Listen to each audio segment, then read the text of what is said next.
took one person's name, meaning there was some truth behind it. और he could just say कि मेरे जैसे बहुत इंटेलिजेंट लोग और हैं या मुझसे भी और इंटेलिजेंट लोग हैं. Albert Einstein, considered as the most intelligent person. देखिए वो इंटेलिजेंट तो थे, पर मैं ये नहीं बोल सकता कि he was the most intelligent person. पर कौन है उनका वो नाम नहीं लेते, बिकॉज कोई है नहीं. क्या ये सच में सच है? सो अगर हम आइंस्टाइन को ये टाइटल दे दें, it is a very big title, और उनसे भी ऊपर जो है वो है ऋषि है, मुनि है. तो if you give him the title of the most smartest person in the world, so that is a very big claim to make. तो अगर हमेशा से उनसे ज़्यादा इंटेलिजेंट लोग एग्जिस्ट करते हैं तो उस वक्त तो ऑब्जेक्शन क्यों नहीं था? नमस्कार, welcome back to our podcast. आज हम कुछ इंटरेस्टिंग सब्जेक्ट पे डिस्कस करेंगे, that is about Albert Einstein. So हमने काफ़ी चीज़ें सुनी उनके बारे में. We know that he was one of the individual with highest IQ level. उनकी थियरीज, उनके जो इन्वेंशंस थे about understanding relativity and all, and he is always would be, I guess, considered as the most intelligent person. So let's understand कि ये सारी theories जो हम सुनते हैं, चीज़ें जो हमको पता है through books, through internet and everything, क्या ये सच में सच है? So विवान, आप ये मानते हैं कि he was the most intelligent person on earth या नहीं मानते? देखिए वो इंटेलिजेंट तो थे, पर मैं ये नहीं बोल सकता कि he was the most intelligent person. Why so? ऐसा क्यों? देखिए पहली बात तो ये है कि अगर हम उनको मोस्ट इंटेलिजेंट बोले, सो करोड़ों सालों से इंसान जो है धरती पे है, एंड करोड़ों सालों में कई सारे महान साइंटिस्ट हुए हैं वेस्ट में भी. ऑल तो उनका मटेरियल प्लेजराइज्ड है, as I have mentioned in my book, पर फिर भी वो मटेरियल उन्होंने पढ़ा है, समझा है, सो दे वर स्मार्ट दैट वे. ऑल्सो कई सारे महान फिलोसोफर हुए हैं, और उनसे भी ऊपर जो है वो है ऋषि है, मुनि है, जो इतने महान इंटेलिजेंट थे, जो पूरे ब्रह्मांड के सीक्रेट्स को, तत्वों को समझते थे. फिर उनसे भी महान जो है वो है भगवान के भक्त हैं, जो उनसे भी ज़्यादा इंटेलिजेंट है. भगवान कृष्ण जो है गीता में बोलते हैं, मतः परतरम नान्यत किंचित अस्ति धनंजय मयि सर्वमिदं प्रोक्तम सूत्रे मणिगण एव. कि मतलब भगवान से ऊपर कोई सत्य नहीं है, ऐसा भगवान कृष्ण बताते हैं. एंड भगवान बोलते भक्त्या माम अभी जानाति, इस सत्य को केवल भक्त जानते हैं. सो मीनिंग भक्त सबसे ज़्यादा इंटेलिजेंट हुए. सो मीनिंग ऐसे अलग अलग सेक्ट्स में, अलग अलग फील्ड ऑफ फिलोसॉफी में एंड साइंस में, मैथमेटिक्स में बहुत एक्सट्रीमली इंटेलिजेंट लोग हुए हैं. सो अगर हम आइंस्टाइन को ये टाइटल दे दें, it is a very big title. तो if you give him the title of the most smartest person in the world, so that is a very big claim to make. And एक बार एक reporter ने Einstein को पूछा था कि how does it feel to be the smartest person in the world. So Einstein ने बोला कि I am not the smartest person, you can ask this to Nikola Tesla. अभी निकोला टेस्ला के ऊपर हम अलग से पॉडकास्ट करेंगे. I believe he was smarter than Einstein, या but still there are many things, so will discuss that in some future podcast. But as far as it is concerned, so meaning Einstein gave the credit of the smartest person in the world to someone else. And also actually जब आप जो text books देखते हैं जिनमें Einstein की सारी theories लिखी हुई है, E=mc² हो गया, या क्वांटम फिजिक्स में जो भी आइंस्टाइन ने काम किया है, वो सारे जो टेक्स्ट बुक्स में हम पढ़ते हैं, तो हम यूजुअली देखेंगे उनके सोलो फोटोज़ हैं, या सोलो आइदर वो सिगार कंज्यूम कर रहे हैं, या वो वायलिन बजा रहे हैं, या वो ऐसे ही विंडो में बैठे हैं, क्योंकि तभी इंस्टाग्राम रील्स नहीं थे, तो फिर है ना, people were more intelligent, so they used to sit and think and contemplate. So those images are there in the textbooks in all the universities. Yes. Very rarely you will find somebody else in those images. It appears as if all the work that Einstein did, he did himself. Yeah, right. Right. But actually most of the work along with him, he had a partner which was his wife. So his wife also contributed as much as he did in all his theories. But as soon as Einstein's theories was completed, when he published it, immediately he gave divorce to his wife. And he took away all the credit. Matlab, he did not give credit to his wife as much as he should have. Many scientists agree with that. And then he married his cousin. Yeah, so this is another fact of Einstein. So Einstein got married The second marriage, you mean to say? He Yeah. got married to his own cousin. या and actually थोड़ा funny बात है, जब हमने Charles Darwin के ऊपर podcast किया था, सो अगर कोई एथिस्ट जो होते हैं वो अगर इन पॉडकास्ट को देखेंगे, सो चार्ल्स डार्विन उनके लिए प्रैक्टिकली भगवान के समान है. हाँ, of course. So they will be like that, you know, you cannot go against Charles Darwin. He's the pioneer of biology, pioneer of science. So then that is unscientific to go against him. But ये लोग simultaneously ये लोग मानते हैं कि Einstein was a great scientist, which I do not completely disagree with. But ये लोग मानते हैं कि he was the greatest scientist or whatever. So Einstein went against Charles Darwin by marrying his cousin, because Charles Darwin said we should not marry our cousin. So then we would have to call Einstein unscientific by this logic. And also, Charles Darwin himself married his cousin. Oh my God. Yeah. Where do you say this from? Yeah, I mean, it's in the records. Okay.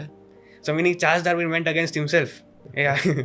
So Charles Darwin is the last person atheist would respect. And I would just like to clarify, I'm not promoting marrying cousins. I'm just saying that the hypocrisy. Of course. I'm just saying hypocrisy. I'm sure the audience will definitely understand and they would not go into the wrong direction. Okay. Now, Vivan, I just want to come back to the question again. मतलब जो चीज़ें हम अभी बात कर रहे हैं, आप कह रहे हैं कि ऋषि, पंडित, गुरु and many other scientists. Many other scientists, yes. Scientists थे जो भक्त थे, गुरुजन थे. They were intelligent, more intelligent than Einstein, right? So जब आइंस्टाइन को घोषित किया गया that he is the most intelligent person, it was something which was there in the news everywhere. Yeah. It's not something कि it was limited to one specific geographical location. वो एक जगह पर नहीं था, वो सारे जगह पर था.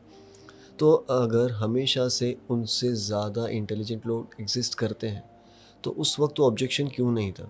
एंड व्हेन यू से कि भगवान के भक्त भी जो हैं वो उनसे ज़्यादा इंटेलिजेंट हैं, काफ़ी सो ऋषि मुनि हमारे यहाँ पे थे. जैसे हमको ये भी पता है नालंदा यूनिवर्सिटी में काफ़ी सारी बुक्स चलाई गई थी, that knowledge is purely from our own country. तो ऑफ कोर्स नॉलेज था, इंटेलिजेंट लोग थे, बट जब मोस्ट इंटेलिजेंट इंसान आइंस्टाइन को डिक्लेयर किया गया तो उस वक्त ये ऑब्जेक्शन आ सकता था, तब क्यों नहीं आया? और ये सारी चीज़ें प्रूवन है, राइट, कि वो क्यों वो इंटेलिजेंट है, why he is considered to be most intelligent person. इसके लिए बहुत सारे प्रमाण दिए गए, बहुत सारे लोगों ने उनकी तारीफ़ की. I think there are multiple books on this, there are multiple research on this. So why the objection was not there and now why do you think कि ये ऑब्जेक्शन होना चाहिए? Why? See, objection was always there. Einstein himself objected on that when he said that Nikola Tesla is smarter than him. इसको ये भी तो कह सकते हैं that with the sense of humility, just keeping himself low key, he said कि ऐसा नहीं है. मतलब ये तो उनकी उदारता भी हो सकती है कि उन्होंने दुनिया बोलने के बाद भी वो बोलते हैं कि नहीं, मैं इंटेलिजेंट, मोस्ट इंटेलिजेंट नहीं हूँ, मेरे से ज़्यादा इंटेलिजेंट लोग हैं. It can be that way also, right? Yeah, you are right. It could be his humility as well. And the way it is presented, the whole scenario, it of course appears to be his humility. But if humility was the only thing, then definitely he would just say that there are more intelligent people than me. I mean, he would not take any name. Okay. So at least he took one person's name, meaning there was some truth behind it. और he could just say कि मेरे जैसे बहुत intelligent लोग और है, या मुझसे भी और इंटेलिजेंट लोग हैं, पर कौन है उनका वो नाम नहीं लेते, बिकॉज कोई है नहीं. But in this case, he knew that somebody is there, so he took the name as well. So this can be one logic for that as well. So you mean जो उन्होंने कहा था about Nikola Tesla is more intelligent and smarter than me, something like that? Yeah. Okay. So आप ये कह रहे हैं कि वो अब उनके और निकोला टेस्ला के जो रिलेशंस थे वो काफ़ी कैजुअल, क्लोज एंड डिसेंट थे, right? It was a very healthy relationship, आज मैं ये बोल सकता हूँ. जी. निकोला टेस्ला और इनकी काफ़ी बार चर्चा भी होती थी चीज़ों को लेके. They had common subject, they had same फ्लेयर्स in their mind. उनकी वाइब्स मैच करती थी, जो हम आज के जेंजी टर्म्स में बोल सकते हैं. तो ऐसे में अगर उन्होंने उनको कुछ क्रेडिट दे दी या फिर उनको कंसिडरेशन दिया कि he is smarter than me, again it comes to the same thing कि वो उनकी उदारता हो सकती है. नहीं, you are partially right, but the thing is that again उनके रिलेशनशिप बहुत सारे साइंटिस्ट के साथ थे, एंड बहुत सारे साइंटिस्ट को वो नाम ले सकते थे कि there are more intelligent people than me. For example this person, Thomas Edison, Nikola Tesla, all are in contact, you know, but he only specifically took the name of Nikola Tesla. So again, that my argument stands that he specifically took a name. Yeah, actually so it was more of an intellectual statement than a humility statement. So ठीक है, again मैं आपके I'll agree to your point up to an extent. Up to an extent मैं इसलिए बोल रहा हूँ because as of now it is not been written somewhere और it is not publicly proven, इसलिए I'll say to an extent I'll agree to And this actually, point. there were more objections also. Across the panel, we can read about many different scientists and many different people who study IQ and everything. All of them have casually explained that that is not the case. That he is the smartest. There are more smarter people. His IQ was around 160, right? Yeah, around 160. Yeah, so that is a very high IQ. But the highest IQ exceeds 250. Right. Highest recorded IQ. Correct. A person with more than 200 IQ exists today. So definitely there are people with higher IQs also. So everything that we can use to measure intelligence, there are people who have performed better than Einstein. Okay. So pure metrically also there are objections. I'll considering your point, मैं again I'll say that I'll agree to an extent. But इसमें एक छोटा सा मेरा objection है. अगर आप देखेंगे तो जिस तरह से मैनकाइंड इवॉल्व हुआ है, इंटेलिजेंस इज ऑल्सो समथिंग जो इवॉल्व होती है, राइट?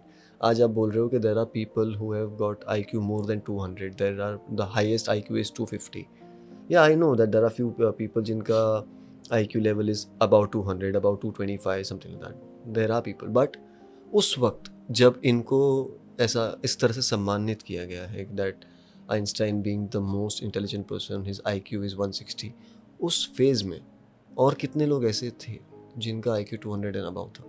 मे बी उस वक्त शायद वो मेजर करने के लिए चीज़ें ना हो कि वो, या फिर टेस्ट ना किया हो समथिंग. बट जो ऑब्जेक्शन अगर उस वक्त होता तो विथ सम रिकमेंडेशंस होता कि ये दिस इज़ रॉन्ग, ये इंसान अगर मोस्ट इंटेलिजेंट नहीं है in the objection if somebody says, तो उनके पास दूसरा एक नाम भी होना चाहिए कि ये उनसे ज़्यादा इंटेलिजेंट है.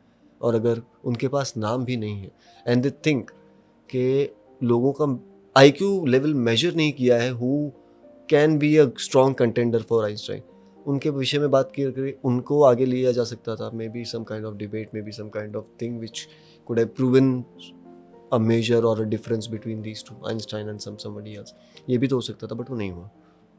तो जब ये नहीं हुआ तो again we are just currently talking about a claim that he was not most intelligent person without any definite proof. What do you say about this?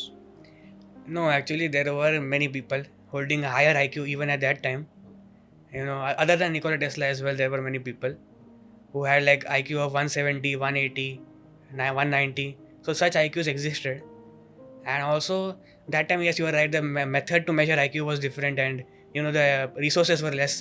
So there must be people with higher IQs also which got unnoticed. For example, that you must be aware of the mathematician Ramanujan. Yeah, so he had a higher IQ than 160. So there were many people across the world who had higher IQs. Metrically, objections are there. So yeah, metrically meaning the evidence is there that there were people smarter than him in terms of IQ. Also, आपने जो evolution का बात किया. So firstly, तो evolution as per the theory also, as per the theory of evolution इतना fast नहीं होता. Evolution happens over a scale of hundreds of thousands of years, as per the theory. So a span of 100 years or 70 years since Einstein has passed away is absolutely nothing for evolution. Meaning even as per evolution, nothing has changed in our mind since the last 70 years. And ultimately तो हमको fact मालूम है कि evolution जैसा कुछ हुआ नहीं. Because scientifically there is no evidence. Science means observation and experiment. So now when Charles Darwin went to Galapagos Island to observe, that's fine, he observed probably, but then where is the experimental proof that evolution happens? So they can't prove it experimentally. And also whatever claims evolution theory makes, that evolution happened in this time period 200,000 years ago, then later it became 800,000 years ago. So these timelines for the claim of the theory, because in science sometimes timelines are important. Like archaeologically, if we study different things, geological events, that volcano happened this many years ago or whatever, we have timelines, no? So for evolution also there has to be timelines.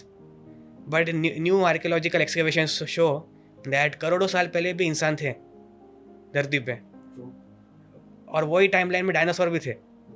तो अगर इंसान इतने पुराने तो dinosaur कितने पुराने हुए? सो meaning के जो टाइमलाइन है अर्थ के क्रिएशन का और ह्यूमंस कब तक मिलते जा रहे हैं हमको, all that is not matching. So new research, new evidence is showing that evolution is not complete in a theory. and we need a better theory to explain how species came on Earth. Okay, ठीक है. तो अगर मैं अपने thought process को या फिर मैं अपने अप्रोच को थोड़ा सा चेंज करूं समझने के लिए, so if I don't use the term evolution, मैं Yeah. सिर्फ इतना बोलूँगा कि generation by generation, Yes. When new babies are born, kids grow up, तो उनका कहीं ना कहीं आप स्मार्टनेस देखेंगे, इंटेलिजेंस देखेंगे, तो वो कंपैरेटिवली थोड़ा ज़्यादा होता है as compared to the previous generation. I'll not say it is always indefinite, but yes, comparatively you will understand. Actually, statistically, the intelligence is decreasing since 1940s because of many reasons, of course. Like color television आया और ऐसे बहुत सारे technological invention तब से बहुत आगे चले गए कलर टेलीविजन से. So whatever reasons, food is there and nuclear war हुआ, radiation, that's a very small reason, but it is a reason. So many things मिला के intelligence is decreasing. My God, now this is कलयुग is there तो. मुझे अब ये thought process मुझे ज़्यादा इंटरेस्टिंग लग रहा है. Like rather than to know कि was Einstein most intelligent person, I would want to know that intelligence अभी कम हो रही है जिस तरह से आप बता रहे हो, तो इसको कैसे प्रोटेक्ट किया जाए, बिकॉज आइंस्टाइन तो चले गए, लेकिन अभी हमारे जो लोग हैं, जो आज हमारी जनरेशन है, जो आने वाली जनरेशन है, फिर सेइंग कि उनका इंटेलिजेंस कम हो रहा है, तो उसको कैसे प्रोटेक्ट किया जाए. So I don't want to deviate entirely from the topic right now, but just for my curiosity and I am sure that even our audience would like to know, क्योंकि आज परेशानी सभी को है अपने बच्चों से, being cell phones all the time in the hand, surfing, scrolling, internet and everything, बहुत सारी चीज़ें. तो क्या बड़ा रीज़न ये इंटरनेट, ये फ़ोन, जैसे आपने टीवी बोला, उस वक्त टेलीविज़न आया था, उसकी वजह से भी इंटेलिजेंस कम हो रही है, तो द स्क्रीन टाइम, एवरीथिंग, ये सारी चीज़ें is just getting dipped towards not being intelligent. तो इसको कैसे प्रोटेक्ट कर सकते हैं? सी प्रोटेक्शन का बात मैंने आपको पहले ही किधर ना किधर बता दिया मैंने. It's that we have to follow the Vedic way of lifestyle. So the more we can go to the Vedic way of living, the more intelligence can be protected. And also Gita में बताया गया है कृष्ण के द्वारा कि there are stages of existence. So the lowest is gross body, bodily conception. So animals live on bodily conception. They have no conception of mind. They don't know clearly what thinking is, or that they can think or anything. As long as they can get food, and as long as they can protect themselves from other species, so that's how much they live. So generally, obviously, when they have got something which is enough for their survival, including their protection, their food, shelter, everything, that's more than enough for them. Yeah, so that is the gross body consumption. Then beyond that, there is the mind. So even average humans nowadays as well, luckily they are still on the mind level. So they can think, they can plan for the future, they can remember their past, make a meaning out of it. They can make stories, so movies are made. Animals can't make movies because they don't have mind conception. So that is another conception explained in the Gita. Then beyond that, there is the subtle body. Subtle body, there are two bodies, gross body, subtle body. Okay. And beyond subtle body, there is soul. So if the soul is barren, then by default, all the things above will be barren, including the body, the mind, and the subtle body. Okay. So mind has the intelligence, right? So that will be barren as well. But if we water the soul, if we make the soul better, then in that way, all the other things will be managed. Managed in like how? They will work in a better way. As they'll be cleaned, they'll be purified. So, like for example, this is a tree. So a tree has many leaves. But if we water every single leaf, so that's not the way to make the tree grow. We grow it by watering the roots. So the soul is the root. So if we take care of the soul, then rest everything will be taken care of. That's something which has got a very deep meaning. Yeah. मतलब अगर ये चीज़ें लोग समझ गए तो शायद जीवन के आधे से ज़्यादा तकलीफ जो लोग फेस करते हैं शायद खत्म हो जाएगी. But coming back to Einstein again, was Einstein following Vedic methods? No. Was Einstein following Vedic methods? As far as hair is concerned, no. Of course. तो आइंस्टाइन वैदिक मेथड फॉलो करते थे. अब आप जैसा आप कह रहे हैं कि apart from here, I mean you said this, तो ही यूज्ड टू फॉलो वैदिक method. To some degree, yes. To some degree. Yeah. तो अभी आप बोल रहे हैं कि वैदिक मेथड फॉलो करने से you can protect your intelligence, you can protect everything. तो Einstein was not following that, but still he was considered, I will again say considered as most intelligent person. तो अगर हम मोस्ट को हटा भी दें, still he was intelligent. Okay, that even you agree with. तो अगर वो इंटेलिजेंट थे, he was not following Vedic method, तो फिर हाउ डू यू जस्टिफाई कि वैदिक मेथड फॉलो करने से intelligent? No, see, as I have said in my book, both of my books, हाँ. that everything comes from the Vedas, right?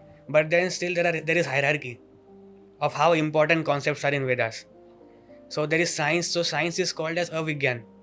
So avigyan is not a negative thing. It just means anything which is of material world. So that is avigyan, material subjects. Then beyond that there is karma kand, gyan kand, upasana kand, and highest is bhakti kand, meaning bhakti yoga. So that is the highest. Now Einstein was studying material subjects, but he is still studying something from the Vedas. So all that is still Vedic material. So because he is studying it with full dedication, because ultimately जो है वो वेद व्यास की वाणी है ना. So ultimately वो शुद्ध है, even though lower level पे है, because वो एक लक्ष्य जो उसका है वो लोअर लेवल का है, मटीरियल वर्ल्ड में कॉन्करिंग करना, ग्रोथ करना मटीरियल लेवल पे, तो वो लक्ष्य लो है, पर वो सोर्स जो उसका है वो शुद्ध है. सो इसलिए कहीं ना कहीं वो मटेरियल पढ़ के भी वो इंटेलिजेंस प्रिजर्व होती है, साइंस पढ़ के भी, बिकॉज अल्टीमेट सोर्स तो वेद व्यास है उस मटेरियल का. So Hans Einstein protected his intelligence. But again there is one interesting thing to that, is that spiritually Einstein was a little bit confused, like philosophically, spiritually. For example, Einstein appreciated the Gita. He said that when he reads the Gita, everything else feels superfluous, meaning whatever material subjects he's studying, everything feels like there is no point to this, everything is in the Gita. Superfluous means that. But he had one confusion in the Gita, is that Krishna says that in the form of Paramatma, he is present everywhere, and simultaneously he has an identity. Krishna is a person, but he is present everywhere. So Einstein said physics के हिसाब से that is not possible. कि one thing can have an entity and identity and still be everywhere. But then 40 years after Einstein passed away, a concept came called electron superposition, where it is said that one electron maintaining its identity can be present in multiple locations. So if an electron can do that, then definitely Paramatma can do that. So when Einstein was present, the concept of electron superposition was not there. So he could not come to the conclusion based on physics that Paramatma can be present everywhere. So hence he did not believe that God had a form. He believed कि भगवान जो है निराकार है, पर सब जगह present है. पर प्रेजेंट होने की वजह से, सब जगह प्रेजेंट होने की वजह से भगवान का स्वरूप हो नहीं सकता. This was Einstein's belief spiritually, and that is called deism. It's a philosophical concept called deism. Deism. Deist. Einstein was a deist. So, but he could have become a deity follower if he knew about electron superposition.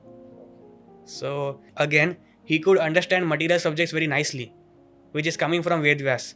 But the higher subjects, because he did not read, his intelligence did not go till there. So, he is not the most intelligent person because of that.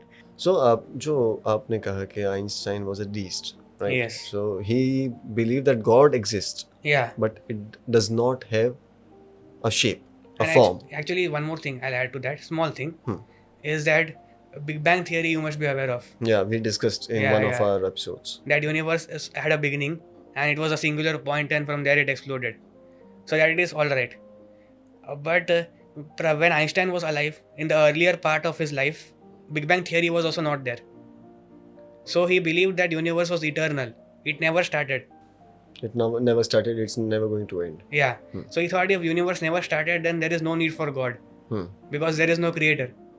But then when Big Bang came, then Einstein accepted, okay, I'm not an atheist now, there is a creator. Because universe had a beginning. So if something has a beginning, it has a source of starting. So then Einstein came to that conclusion. Meaning Einstein's spiritual journey is based on his physics knowledge. So should I understand? That is called Sankhya Yoga. Okay. Yeah. Sankhya Yoga. Sankhya Yoga. Sankhya Yoga. So should I consider that today is the beginning of people to start believing that Einstein, yes, he was not the most intelligent person on earth? Yeah, sure. सो विवान, इसमें अभी आपने जो चीज़ें बताई ना, इसमें कुछ interesting terms हैं ऐसे जो मुझे पूछने थे, बिकॉज जी जी this would be very interesting for our youth. I am जी श्योर कि not many of them would be knowing this. जैसे आपने बताया स्क्रिप्चर्स के बारे में, दैट इज कर्म कांड, ज्ञान कांड, इस तरह से यू मेंशन फ्यू कांड्स, राइट. तो कांड का मतलब क्या होता है? क्योंकि आज की जनरेशन में तो आप जानते हैं, अगर हम कहें कि कुछ कांड है तो इट्स किसी ने टेरिबल कुछ गड़बड़ कर दी है. This is the overall meaning of a कांड, कि भाई क्या कांड कर दिया तूने. तो ये कांड का एक्चुअल मतलब? कांड मतलब बुक या सेक्शन, या मेनली इट इज सेक्शन या portion. So we can say section मतलब कर्म का सेक्शन, ज्ञान का सेक्शन. तो वेदों में अलग अलग सेक्शन है कि आपको कैसे आगे प्रोग्रेस करना है. सो अलग अलग सेक्शन है. सो बेसिकली दैट इज कांड. ओके, सो लोगों को ऐसा ना लगे जब आपने बोला कर्म कांड तो कर्मों में कुछ कांड कर दिया, बंदे ने कुछ गड़बड़ कर दी. That shouldn't go in that way. So I just wanted to understand. नहीं, कांड तो करना ही कांड कांड तो करना है, राइट. एग्जैक्ट कांड. तो कांड जो है ना, ये शब्द, इसको इस तरह से अब आप ये नोटिस कीजिए कि कुछ ह्यूमर्स जो होते हैं ना, वो इनडायरेक्टली डायरेक्टली एक नैरेटिव सेट करते जाते हैं. तो अब ये कांड शब्द in itself has become a narrative, कि कांड का मतलब कुछ गड़बड़, जहाँ पे चीज़ें सही नहीं हैं. मैं साफ शब्दों में यही कह पाऊँगा.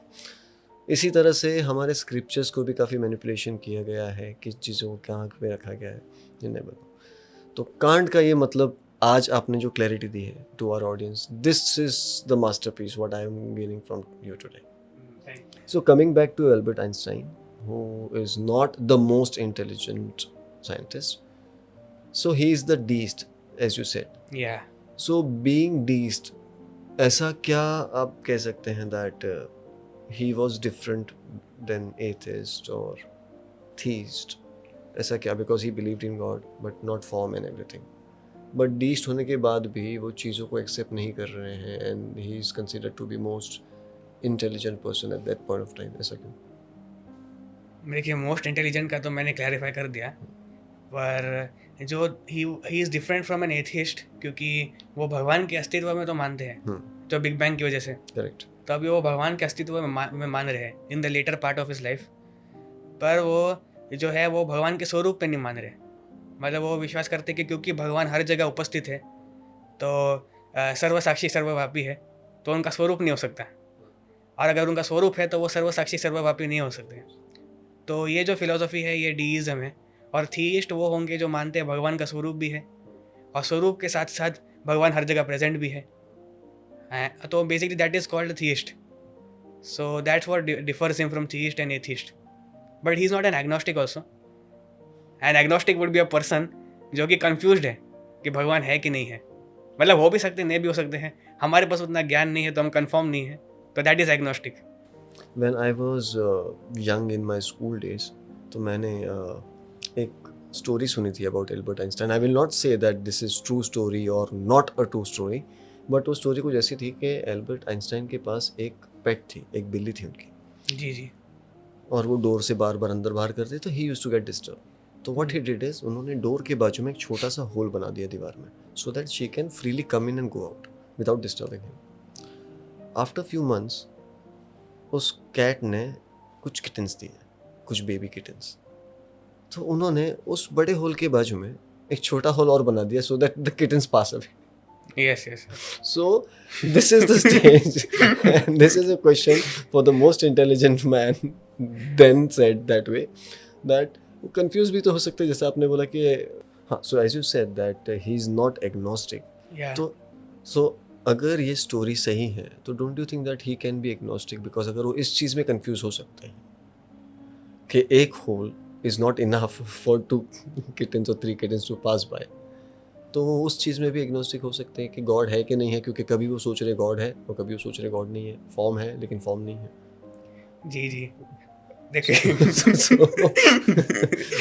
I mean, now I am confused that Albert Einstein was really confused, or was he very clear about his own understandings and things? देखिए, जो भगवान कृष्ण ने गीता में बताया, मथा परतरम नान्यत्, जो मैं आपको श्लोक बताया कि he is the highest truth. So as long as somebody does not become a theist, that is who understands the highest truth, that God is a person, he has form, है ना. और there are 3 stages of realization. पहले तो है कि ब्राह्मण realisation, मतलब ब्राह्मण मतलब वो ब्राह्मण वाला ब्राह्मण नहीं, ब्राह्मण मतलब कि भगवान की लाइट हर जगह है ना, मतलब भगवान हर जगह है basically. So deism in short. तो that is the third stage of realization. Second stage of realization इसके परमात्मा सबके हृदय में है, वो सेकेंड स्टेज हो गया। और जो फर्स्ट स्टेज है वो है कि भगवान की खुद की आइडेंटिटी भी है, पर वो परमात्मा में खुद का विस्तार करते हैं और फिर वो हर जगह प्रेजेंट भी है। So this is the first stage. और ये जो है, जो फर्स्ट स्टेज पे है, ही इज़ थीस्ट। तो थीस्ट के अलावा बाकी सब कंफ्यूज्ड ही है, बिकॉज आप अगर आइंस्टाइन का पूरा लाइफ देखोगे, सो जो उनका जो 60-70 ईयर्स का जो लाइफ स्पैन है, उसमें उन्होंने अपना गॉड के बारे में ओपिनियन बहुत चेंज किया है अक्रॉस।